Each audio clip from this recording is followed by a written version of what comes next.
Guys, usually there are numbers of individuals who are graduates and postgraduates, but they are non-MBA and they don't have HR certifications or training in the HR domain. So they have a lot of confusion that what about their career in the HR. बहुत सारे confusions होता है जब मैं graduate हूँ, मैंने MBA किया नहीं है, तो मेरा कैरियर कैसा होगा, क्या मैं HR में सक्सेसफुल हो पाऊँगा, क्या मुझे HR में कामयाबी मिलेगी. तो आज मैं आप इस सारे कन्फ्यूज़न को दूर करने जा रहा हूँ. आज हमारे पास एक ट्रेनी है जो कि यहाँ पे सक्सेसफुल ट्रेनी है, जिनकी सक्सेस स्टोरी मैं आप सब लोगों के साथ शेयर किया हूँ अभी थोड़ी देर पहले, और अभी भी मैं सक्सेस स्टोरी शेयर करूँगा. उनके बारे में मैं बता दूँ, जो ये MBA नहीं की हुई हैं, ये ग्रेजुएट हैं और ग्रेजुएशन के बाद काफ़ी अच्छा ट्रैक रिकॉर्ड इनका HR में है.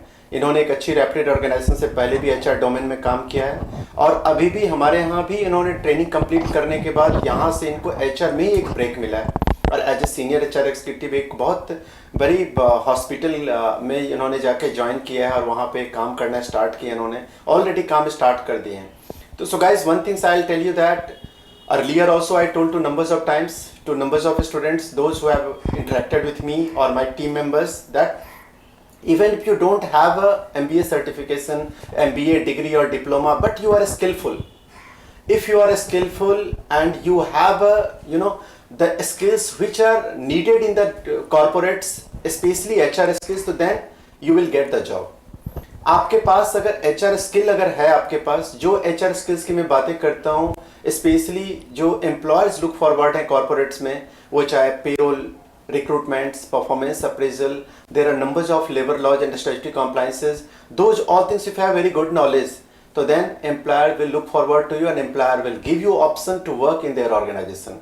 उसका एक अभी बहुत बड़ा एक मीन्स प्रूफ है हमारे पास, जो हमारे बगल में अभी खड़ी हैं. हमारी एक बहुत ही प्यारी स्टूडेंट हैं, बेस्ट ट्रेनी हैं श्वेता, और इन्होंने यहाँ से ट्रेनिंग कंप्लीट किया, काफ़ी स्किल अपने डेवलप किया इन्होंने यहाँ से, लेबर लॉ को लेकर के हो, कॉम्प्लायंस को लेकर के हो, रिक्रूटमेंट्स को लेकर के हो, सारे जो बेसिक स्किल्स हैं उन्होंने ऑलरेडी पहले से भी स्किलफुल थी.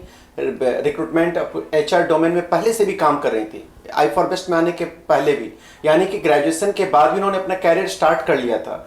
फिर i4best इनको एक जस्ट बूस्टर डोज की तरह साबित हुआ है यहाँ पे. जो ये पहले तो जो इनके पास स्किल था उसमें हम लोगों ने भी इस स्किल्स को और पॉलिश किया और उसके बाद और इनको एक बहुत बड़ी ब्रेक मिली यहाँ से. तो सो ये चीज़ एक मैं क्लियर करना चाहता हूँ, जो भी ग्रेजुएट्स हैं, जो भी पोस्ट ग्रेजुएट स्टूडेंट हैं, जो MBA नहीं किए हुए हो आप, और अगर आप HR में कैरियर बनाना चाहते हो, तो आपको कोई टेंशन करने की ज़रूरत नहीं. आप बस अपने स्किल्स पे वर्क करो. जो भी कॉर्पोरेट्स में, जो मार्केट में जो एम्प्लॉयर्स लुक फॉरवर्ड होते हैं, जो कॉर्पोरेट स्किल्स को लेकर के, स्पेशली HR रिलेटेड स्किल्स, जो रिक्विजिट्स है जो HR प्रोफेशनल्स के लिए, जो स्किल्स, वो स्किल्स पे अगर आप होमवर्क करते हो, उसके लिए मैं, अगर आप मेरे से कांटेक्ट करो तो मैं काफ़ी अच्छे से बता सकता हूँ जो क्या क्या डिमांड्स में है स्किल्स मार्केट में अभी HR प्रोफेशनल्स के लिए. तो उस चीज़ों पे अगर आप वर्क करते हो तो आप काफ़ी कामयाब होंगे. अब मैं श्वेता को यहाँ पे जस्ट रिक्वेस्ट करूँगा, जो कि श्वेता आप लोगों को बताएं.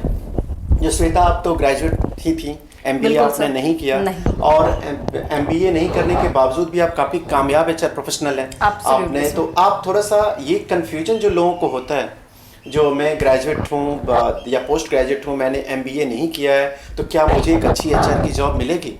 तो आप इसके लिए आप थोड़ा सा अपना एक्सपीरियंस बताइए. Just you share your own experience. Sure. So first of all, to all my friends, I would like to inform you all that I am a normal graduate. Yeah, I had done BBA, but I am not an MBA.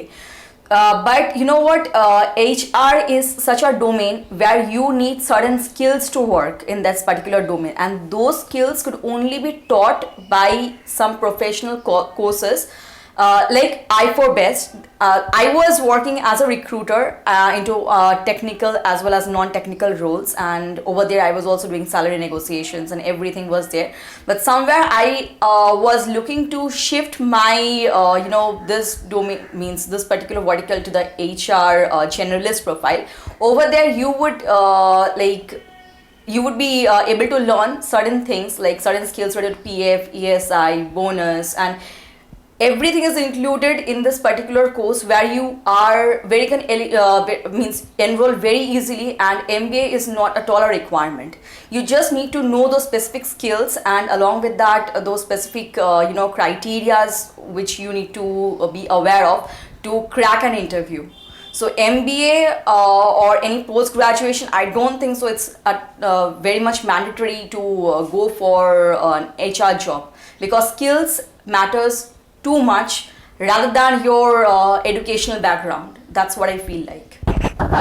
Really, Thank you. Really, Shweta, well said. Guys, I'll tell you that Shweta, आप जब graduation जी, की sir. उसके बाद आपने कितने साल recruitment में काम किया? How many years? So recruitment, I have been to recruitment for around 2.5 years. Into 2.5 recruitment, years. exactly. तो गाइज इन्होंने 2.5 years रिक्रूटमेंट्स में काम किया जस्ट ग्रेजुएशन कंप्लीट करने के बाद। मैं आप लोगों को बताना चाहता हूँ, क्योंकि 8 लाख 10 लाख 15 लाख रुपए बहुत सब लोग इन्वेस्ट नहीं कर सकते हैं टॉप MBA कॉलेजेस में, नहीं इनरोल कर सकते हैं, नहीं जा सकते हैं। बहुत सारे ऐसे मीडियोकर फैमिली है या स्ट्रगलिंग फैमिली है जिनके पेरेंट्स हैं, लायबिलिटीज हैं, तो सो उन लोगों के लिए भी एक आशा का रे ऑफ होप है, जो कि जो आप एक अच्छे कॉर्पोरेट में भी HR काम कर सकते हो। अगर आपका सपना है, बहुत सारे फीमेल कैंडिडेट्स इनका सपना होता है जो मैं HR में काम करूं, तो आप कर सकते हो। आज जैसे श्वेता ग्रेजुएशन के बाद 2 से 2.5 साल इन्होंने एज ए रिक्रूटर काम किया, फिर उसके बाद वो अभी as a senior HR executive join किए हैं हॉस्पिटल इंडस्ट्री में। इसके बाद आप यहाँ पे ज्वाइन किए एज ए हॉस्पिटल इंडस्ट्री में। Absolutely, sir. This तो is यहाँ पे ये निर्णय हेल्थ केयर है, Nirnayan Healthcare. निर्णय हेल्थ केयर, जहाँ पे सीनियर HR एग्जीक्यूटिव ज्वाइन किए। तो आप देखिए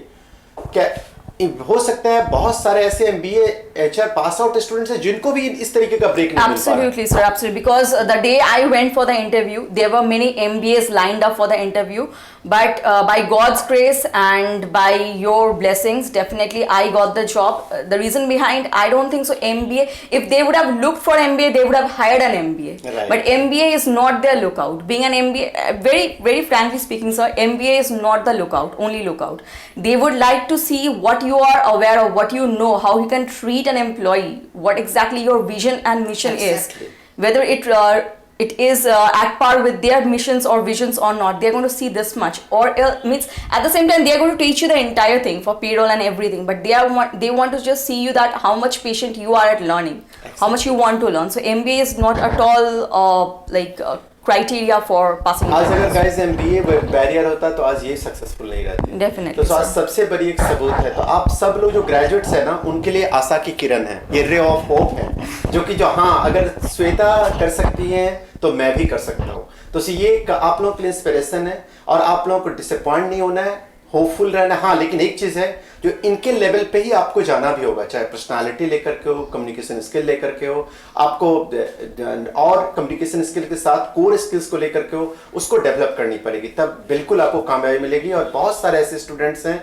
जो आज ये वीडियो देख के उनको मीन्स काफ़ी हेल्प मिलने जा रहा है, जो कि जो वो एक होप उनके मन में अंतर में आएगा और वो काफ़ी कामयाब होंगे। तो so this is all about, ये एक बहुत ज़रूरी मैसेज था जो मैं देना चाहता था